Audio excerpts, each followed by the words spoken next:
on location. We're at Jackson's Mixed Martial Arts, which means we're talking a lot of MMA fighters. Only the best ones here, and one of them to my left, Carlos Condit. You might know that name. Guy just had a fight with Martin Kampmann, and you were successful in that fight. And Lawrence Gilligan to his left. Now, you're already scheduled for another fight, and that was quick, December 14th. You got another fight coming up? Yeah, we were contacted pretty quick after the fight with Kampmann about fighting Matt Brown. Really exciting matchup. The guy's, it's like 6-fight win streak. Last 5 fights been by knockout. So he's got a lot of hype behind him, and the fans are pretty excited about this one. As am I. Isn't it exciting though? You know that this guy has a 6-fight win streak, 5 of those by knockout, like you just mentioned. But we'll get to see if that was hype or if it was the real deal, because I mean, you're not like a slouch fighter. You're the real deal coming to him. So aren't you excited about that opportunity? Oh yeah, definitely. Yeah, he's really tough. He's a very aggressive fighter. I think it's a great style matchup for me though, because he's a stand-up fighter. I like to strike also, but I think that definitely my wrestling and submissions are better. It's a great matchup for me. Definitely.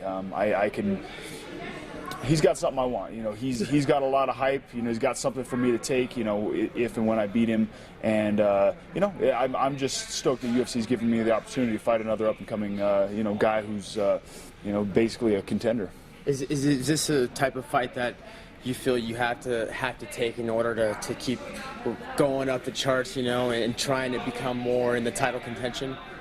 Oh yeah, definitely. You always want somebody who has, some hype behind them. You want somebody who has something that you can take. Somebody who's maybe, up the ladder. You fight somebody who's maybe farther down the rankings than you. They don't really have, anything for you to take. There's no gain in it.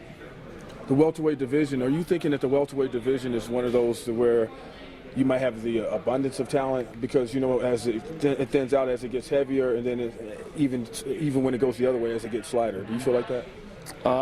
Yeah, I think in the UFC's welterweight division is stacked with talent. It's the 170 is kind of like 170, between 170 and 190 is like that's your average guy's weight. So there's a lot of people. Not a whole lot of guys are 125, 130. Not a whole lot of guys in the 265, the heavyweights. So I think that's a big part of why there's so many talented guys, the 155 and 170. Do you like having the quick turnaround, knowing that you're going to have a fight? Meanwhile you got guys like Dotson and guys that are kind of waiting for fights to happen. How about having the fight already set for you?